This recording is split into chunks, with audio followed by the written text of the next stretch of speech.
So now I'd like to introduce our keynote speaker, Kirk Perry.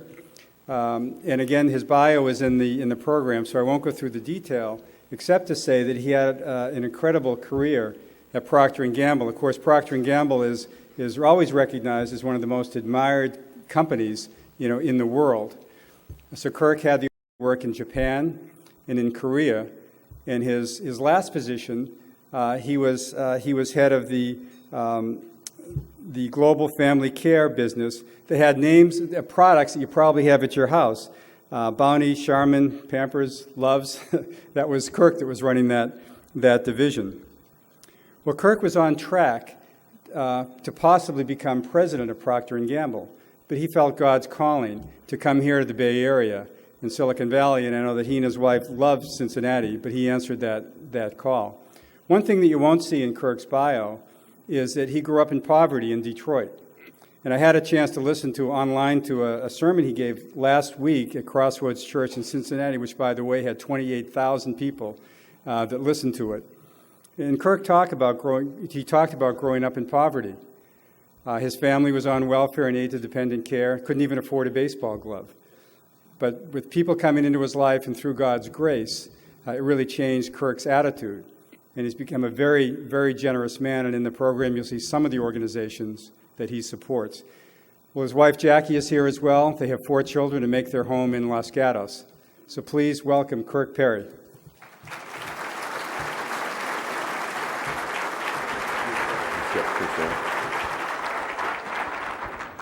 Good morning. It's great to be here. And when Skip first talked to me about coming and speaking at this event, I was brand new to the Valley. I just moved out here from Cincinnati. And when he told me the topic, I said, man, learning how to follow and walk with God, I'm a really slow learner. And that's really the message. That's why they gave me more time than Neil, because Neil's far more interesting than me, but it's going to take me longer to explain my story because I am a really slow learner. I've always been envious, though, of people who talk about the fact that they've been in a walk with the Lord, with God, their entire lives, because that wasn't me. I never had that lifelong relationship with God. I grew up in a family, we used to joke, we were Creasters, Christmas and Easter. That's when we went to church. We would go when there was crisis in our family, when things were desperate, when we needed something. That's when we went to church. That's our relationship with God. I never had grandparents who talked about the Lord, never talked about going to church. I don't remember a single conversation with them about God, ever. And my dad used to always talk about people who openly professed their faith, who talked about God as Bible beaters or Bible thumpers. So in our family, talking about God, having a relationship with God, was an odd thing. God felt distant to me. God felt cold. Skip mentioned we were in poverty for a period of time when I was growing up. I remember my dad left the state of Michigan to go find work. My mom and brother and sister and I were on welfare, aid-dependent children. My grandfather, who was a director at the Ford Motor Company, came over, I remember, on a Sunday morning to bring us food. And we were laying on the floor in our living room. We had a TV on milk crates. It was a color TV. My kids always ask me that. Yes, we had color TVs back then. And I remember he came in, and my brother and sister and I were laying on the floor, no furniture, not a stitch of furniture in our house. And he had this look on his face of shock that we had fallen so far so fast. It sticks in your brain. When we moved to Cincinnati a few years later, we lived in a trailer. Nothing wrong with living in a trailer, but it certainly isn't a bastion of the middle class. It sticks in your brain. Skip said I couldn't afford to have a baseball glove. I called it the Kmart special, the plastic glove that you would get with your wiffle ball bat set. Because the only thing you could catch with that glove was a wiffle ball. But those are the kind of things that you see and you feel as a kid in poverty. In fact, the last thing I'll tell you on that is my senior year, right before my senior year, my mom, God love my mom, she stretched more month into the money we had than any human I knew, but she bought me my first sports coat, slacks, shoes. I had shoes before that, but I mean for formal occasions, and nice sweater for my senior pictures. And I remember trying them on, and she said to me when everything fit, she said, "Leave the tags on." Why do you think she said leave the tags on? so they could take them back after I had the senior pictures. I'm like, no way, I'm not doing that. Are you kidding me? Because a girl I really liked was working at the place we bought them, and I didn't want her to see me return those clothes. But really, I was embarrassed that we were in that situation, and it affects. I did not feel God in my life because I saw other people with things that they had that didn't seem fair to me because I didn't have those either. I didn't have that relationship that I wanted with God. So I had to sit out a couple of years between high school and college because my parents couldn't afford to send me. I worked in a Wendy's restaurant to start saving money to go to college. And my first year of college actually was working full-time, going to school full-time until I had an angel sort of pluck me out and give me a full ride academic scholarship because of what I was doing. It was amazing. It was the first time in my life that a protector had come in, saw potential in me. It was the first seed of God that I had felt planted. Really the second seed, because a few years before that, I met the love of my life, my wife Jackie, who was working as a checkout clerk at the Piggly Wiggly grocery store. And you've ever seen those shirts, "We dig the pig"? We definitely dig the pig in our house. Now, you guys are like, Piggly Wiggly, what is that? Because you're all in California. It is a southern grocery chain with one outlet above the Mason-Dixon line. It happened to be in Cincinnati. So while she was checking me out of the store, I was checking her out. And that was 30 years later. But what I was always amazed with when I first met her, she was different. Something about her countenance was different. She grew up in a family that had as difficult of circumstances as mine, but she had this glow about her, this fragrance about her. And because her grandmother built her relationship with the Lord into her, and she just felt different. I wanted to be more like her. And that initial dating period led to marriage, and we got married in 1989. I started my career at Procter a year later, and she was already flourishing in her career. Life was good. We were doing it on our own, or so I thought. A few years later, we had our first child, Carly, born in 1993. Corinne followed in 1996. And I remember having a conversation with my dad 4 or 5 years into my career, and he asked me, "What are you making these days?" And it's always an uncomfortable thing when someone asks you what you're making, but he was my dad, and I told him the number. And I remember there was like this 15-second pause on the other end of the line, and he said, "Wow, I've never made that my entire career." That was the last time we had a discussion about money. Things were good. I was doing all these things on my own. I was pulling myself up on my bootstraps. I was changing the trajectory of my life. There's a theme here. You hear a lot of I's and me's. That's going to change in a second. But I remember when the company came to me in late 1996 and asked me to go to South Korea, I'm like, I have arrived. All of this success, I've got a family, I've broken the cycle. We had broken the cycle for our family. We were going to get to go international, and to do anything good in corporate America, I knew, especially in a multinational company, I had to work internationally. We went to this place called Korea, and it was fascinating. But here's the truth. If I'm honest with you now, and looking back, I cringe to even say it out loud. I was more dedicated to my work than I was to my family, bar none. I literally put more time and effort into my work than I did my family.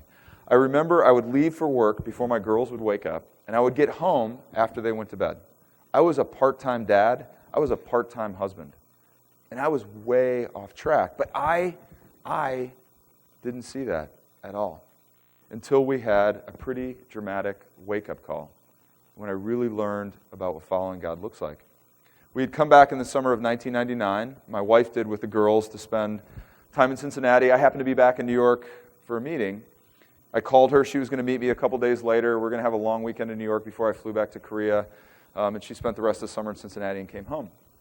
Our oldest daughter, Carly, had been feeling sick. And she said, yeah, she had the flu today, and, if she's not better tomorrow, I'll have to take her to the doctor. So the next night, I talked to her, and she said, yeah, she was not feeling well all day today. And I took her to the doctor, and he felt something under her rib cage, and the doctor wants her to get a ultrasound tomorrow. And I said, oh my gosh, do I need to come home? She said, no. He said not to worry about it. Just wanted to do it as a precaution. So the next day, I happened to forget something at the hotel. Back then, the cell phones didn't work across country lines, and so I come back, and the phone's blinking in my room. And I picked it up, and it was my wife, and she said, give me a call at this number, a number I did not recognize. And so I called that number, no answer. Called my sister-in-law who watched children, no answer. I thought, that's really weird. Called my mother-in-law. She heard my voice. She started weeping. It's not a good sign. My father-in-law gets on the phone, and he said, I don't know how to tell you this. Carly has cancer. 6-year-old daughter has cancer. Took my breath away. Me, all about me. Let me work on my career. There was nothing I could do at all. My daughter had cancer. I remember frantically getting to the airport to fly to Cincinnati, and there's a couple moments which changed my walk and how I followed God. I just want to share with you in this really, really personal experience that I had. I remember going to LaGuardia at the Delta terminal. There's a bank of payphones that I touch every time I walk through that terminal to this day, 16 years later. I was on the phone. I finally got a hold of my sister-in-law to find out what was going on. And I remember I started weeping, like not just crying, I was sobbing because she was explaining to me what was going on. She had kidney cancer. She was going to have at least one removed. They thought it was on the other one, and they might have to test us for donor compatibility. My head was spinning, and I was sobbing. And as I was sobbing, I remember feeling a hand on my shoulder when I'm on this call. So I was on the phone, I don't know, a couple of minutes maybe. And as I hung up that payphone, I turned around, and there was this little woman, 70-ish years old, didn't say a word to me, but just embraced me, just hugged me. Not just a hug, but a bear hug. And I remember as I pulled away from her, tears streaming down my cheeks, she wiped the tears off. She rubbed my cheek. We never exchanged a single word. I am pretty confident that God put an angel behind me on the payphone that day to make sure that I knew he was there with me. I didn't see it at that moment. She goes, has an operation the next day, kidney removed, part of her colon removed, starts chemo.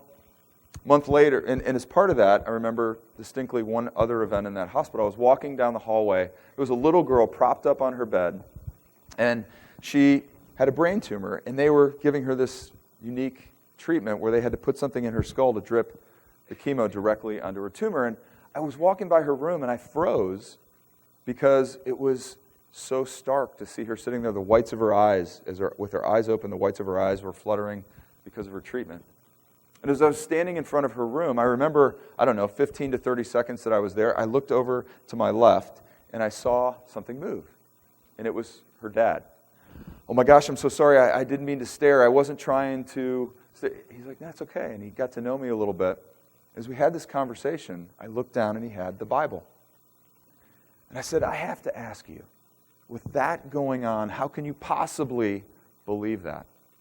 And he said, I'll tell you what, if I didn't have this, I'd do this. It's the only thing that gives me hope. It's the only thing that tells me that what my daughter is suffering from every day, and I know she's not going to be here very long, but every day is a gift, and God assures me of that in this book. And I remember going back to our room, and I told my wife the story, and I didn't believe it. I was like, oh my God, how do people think that way? And she looked me right in the eye and said, that's exactly how we should be thinking. A month later, after we left the hospital, and everything was back to normal, except we were living in Cincinnati on a temporary basis till she got through her chemo. And I remember she started writhing around on the floor every 10 minutes, like she was having labor pains. And so we called the hospital, said, get down here right away. And the oncologist met us there, and they said, oh, we think it's something to do with the surgery. And the surgeons thought it was something to do with the oncology. And then they brought a gastroenterologist, and we had a potpourri of doctors that night. But they checked her in, tube down her nose, no food, no drink, and for a period of 5 days, we had no idea what was going on, except every 10 minutes, she'd click her morphine drip. We didn't sleep. We were crazy. And by Saturday morning, I didn't know it then, but God prompted me. I called those doctors and said, I need all of you here. We need to figure it out now. I'm taking her to the Cleveland Clinic or Johns Hopkins or someplace else. We got to figure out what this is. And so they got her an MRI, and I remember being in the room, and the curtain was drawn around her bed, and all of a sudden I hear this running down the hallway. It's a sound I'll never forget. And the doctor comes in and opens a curtain and said, can we speak to you in the hallway? Never a good sign. Never a good sign. So we went out, and there was a team of doctors, and the lead doctor said, look, we think she's got a adhesion from removing the kidney, a blockage of her colon. We think it's perforated. So we're going to have to go in and open her up and leave her open for 2 weeks. And then when we're done, we're going to need to put a colostomy bag on her. And I couldn't believe it. My 6-year-old kid was going to not only be going through chemo, but was going to have her gut literally open, and she was going to have a colostomy bag. What kind of God? What kind of God lets that happen? So rushed her down to the emergency surgery area. Saturday afternoon, nobody was there. They pump a vial of morphine into her, and I'll never forget this as long as I live. She pulled the doctor down, the anesthesiologist, down to her face, said, "Please, you got to help me. You have to stop this pain. I can't take it anymore." And I remember my wife and I are standing at the foot of her bed, just weeping, holding our hands because we couldn't do anything. And she reached out to me, and those of you who have daughters might be able to relate to this. But she looked at me, and she was 6 years old, and at 6 years old, they want to marry you. They think you are the greatest thing in the world. When they turn 12, you're a complete idiot, and then that goes on for a while. But at 6 years old, they think you are the world. And she held my hand and said, "Dad, please stop this pain. Please, Daddy, you can do this. Please stop." And she was crying. I was weeping like a baby. And they rush her off. And I remember my wife and I went out in the waiting room for the 4 to 5 hour surgery, just completely spent and exhausted. An hour later, though, the door kicks open. Here comes the doctor, full garb, blood on him. My heart sinks. He's like, "Great news. We opened her up. There was no perforation. We clipped off a part of her colon, sewed it back together. She's sewed back up. She's in recovery." My God, praise God. I'm like, oh my gosh, I didn't say that at the time, but I'm like, oh my gosh, this is amazing. My wife and I fell to the floor when he left. And I remember just weeping in each other's arms. And we got up. She said the thing that completely changed my walk and my following God. She said, "Can you imagine how God felt when Jesus was hanging on that cross? And he said, 'My God, why have you forsaken me?'" And God could have stopped it. He had the power to do anything. He could have stopped that, but he chose not to. We would have given our lives to stop our daughter's pain, but we couldn't. That's how much God loves us. It was literally, I had one of those transformational moments that you hear about sometimes, and I used to not believe, but in that moment, for the first time, I understood that God was chasing me, that he wanted a relationship with me, that he was there all along through these little moments that at the time I didn't see. And I remember dropping to my knees and thanking God for this tragedy, that he was showing me a triumph, and that he was going to draw me nearer to him, and it changed the trajectory of my life. I remember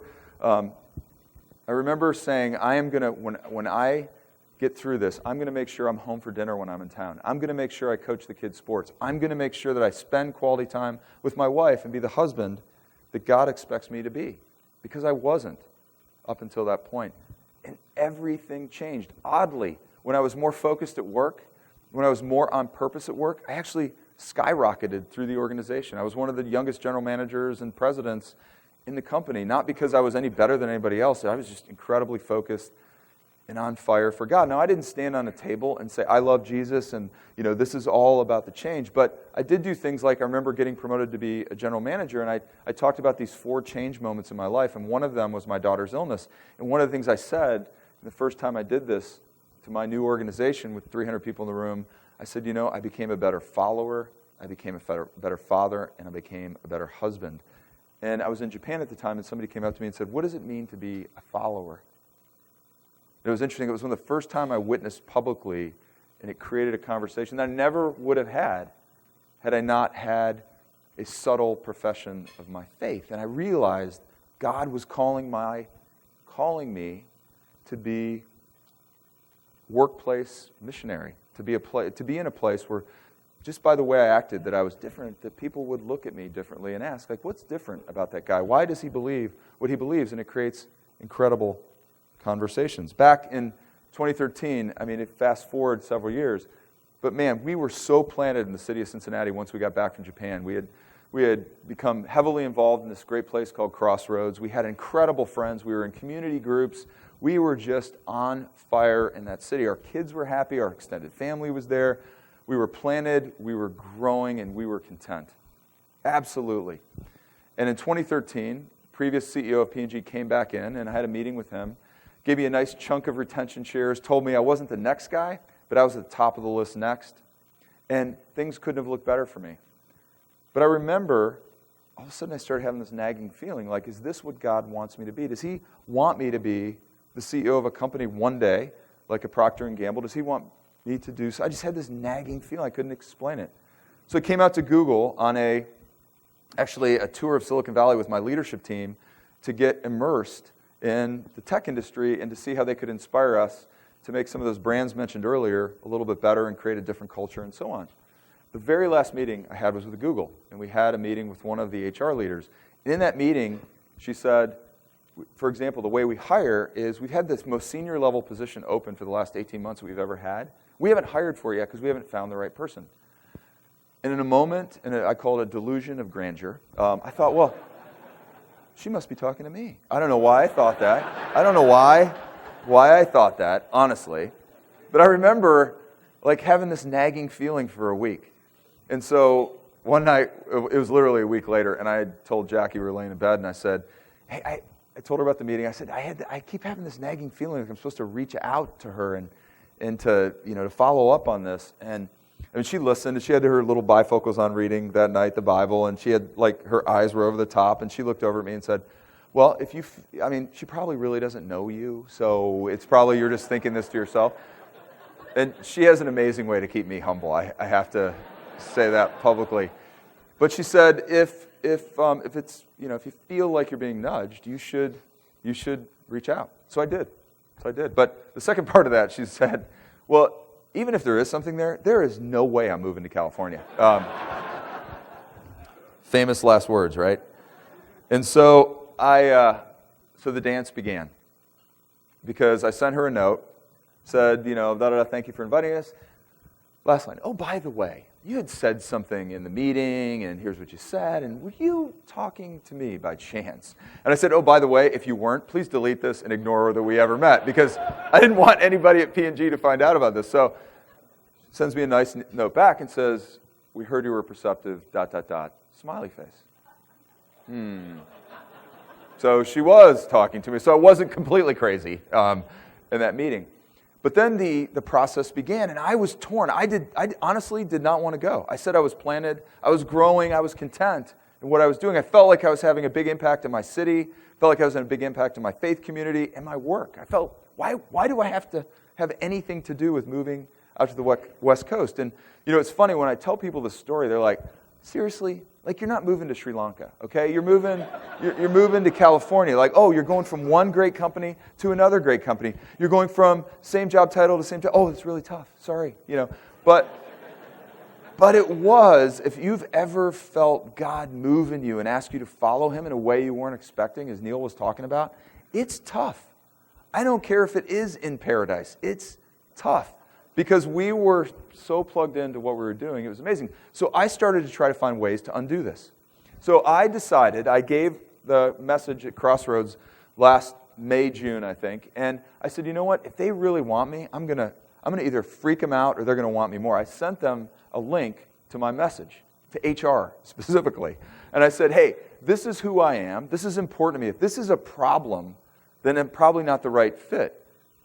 So I got a note, I thought, and I hadn't heard anything in like 2 or 3 days. I thought, well, that's it. I've officially sabotaged this. And I said, I moved on literally like 3 days later. I get a note. This is amazing. Google would love you. You would love Google. I hope we can make this work. God, why are you doing this to me? So then as we got nearer to the finish line, and it got serious, and I got an offer, I remember calling a great friend of mine. His name is Jim Bechtold. And Jim is the most wisdom-filled man I know, always follows God, incredible heart for God. He's my direct line to God when I need it, besides my wife. And I remember calling him, and he said to me, as I was taking him through what was going on and where I was, he goes, where are you?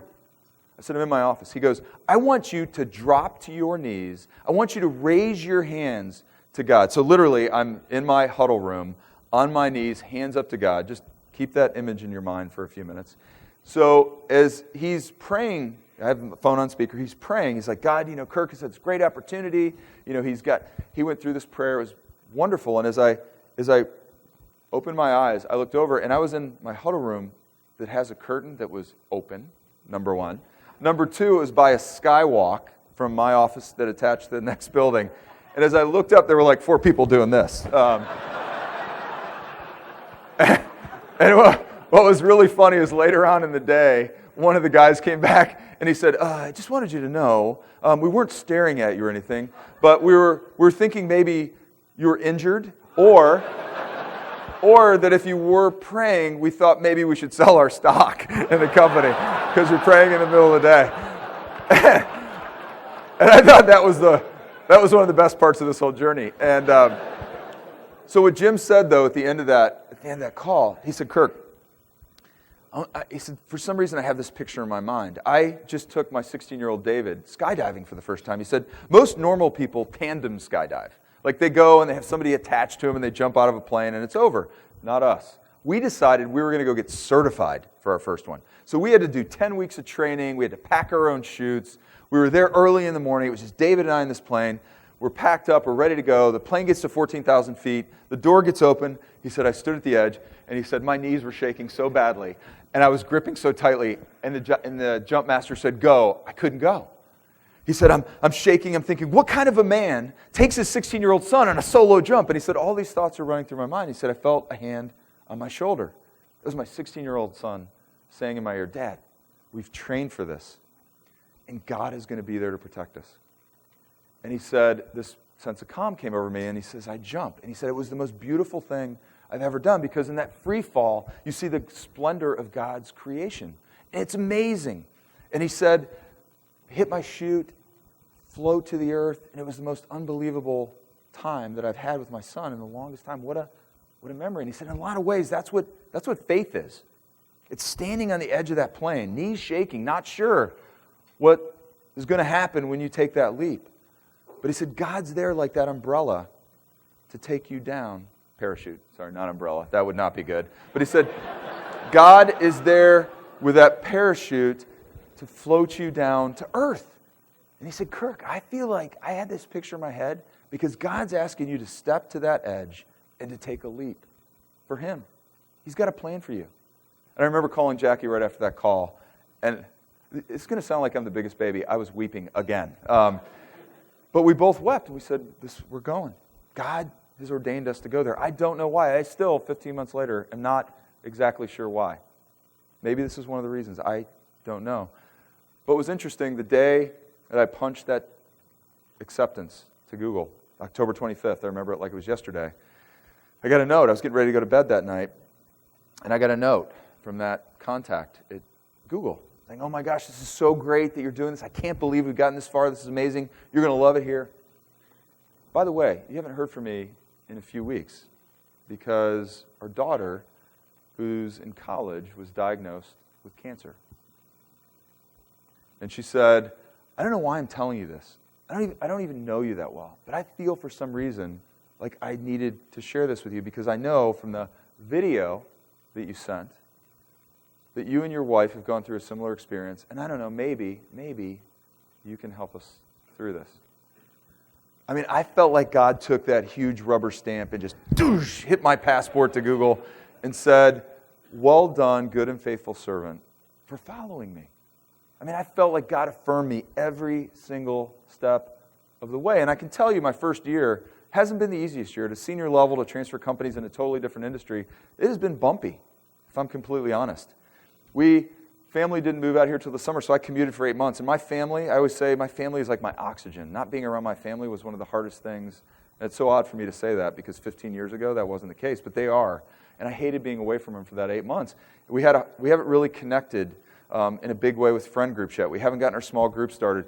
We only found Venture Church at the end of the year. So we were kind of drifting around for the first 6 months. And I questioned God many times, like, why am I here? Why is this going on?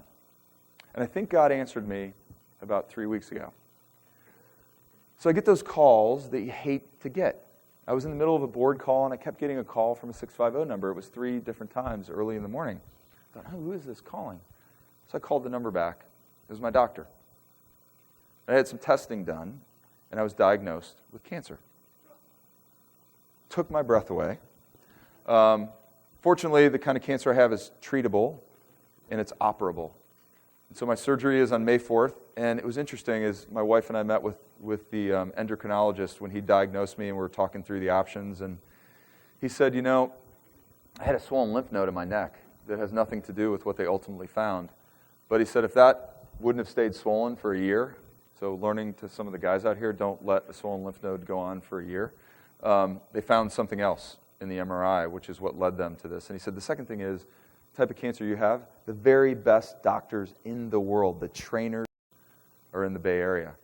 And I remember I was so mad at God for a couple days, to be totally honest with you and to be totally human. Because I'm like, I've been through this before. Why do we have to do this again? What the heck? You ripped us out of a place we were comfortable in. I would have much preferred to have been, in a place where I was just so built into the community, where I felt like people could rally around me. I was angry. I went through my stages of grief. But here's ultimately where I came out, where God answered me in the most unbelievable way. I had to tell work, obviously, because I'm going to be out for some period of time, getting my surgery and getting my treatment. And I decided that I was going to send a video message to my organization, because I didn't want them hearing about it secondhand, and I didn't want it to leak out and them to think the worst, because again, it's treatable and it's operable. So I sent this video message, and against the wishes of some people, if I'm honest, they said, I don't know that I do that and share something so personal. But I said, no, I'm going to. And I sent it out to all of my organization, and the thing I said to them, I need two things from you guys. That's all I'm asking. One is, stay focused on the business. Don't worry about this. This is a bump in the road. I'll be fine. I just need you guys to focus on the business. Second thing, I'd love your prayers. I have a strong faith, and I believe the power of prayer will help me through this, whether God miraculously cures me or whether the surgeon has a special touch that day and make sure everything goes well and my treatment will be fine. I just need the prayer. What happened then over the next 24 hours was nothing short of a miracle. The number of emails I got back with people opening their souls to me and sharing with me things that were tragic in their life, but they shared their faith with me, and they shared with me the power of God in their walk and in their following Him. In a weird way, God took another potential tragedy and turned it into a triumph, and it completely flipped my state of mind. I'm here for a reason. Hey, you know what? It sucks. It sucks to have cancer. I don't want to have it. I feel like I've got something foreign in my body. But you know what? I believe in a redeeming God that's going to use this to glorify Him. I believe that through this story, it's going to add another chapter to my life so that I can be further witness to God in building His kingdom. So I am quite confident that while I'm a very, very slow learner, and God has had to beat me over the head over the course of my lifetime to follow Him, I can tell you with 100% certainty that our God loves us incredibly. And in fact, there's 4 things I'd leave with you. One is He's always with you. You just have to have your eyes open to it. Through every situation, God redeems what's going on in your life. Doesn't mean as Christians we're not going to have bad things happen to us. I'm a walking example of that. Bad things happen because we live in a fallen world. Stuff happens, but God uses it to redeem His children.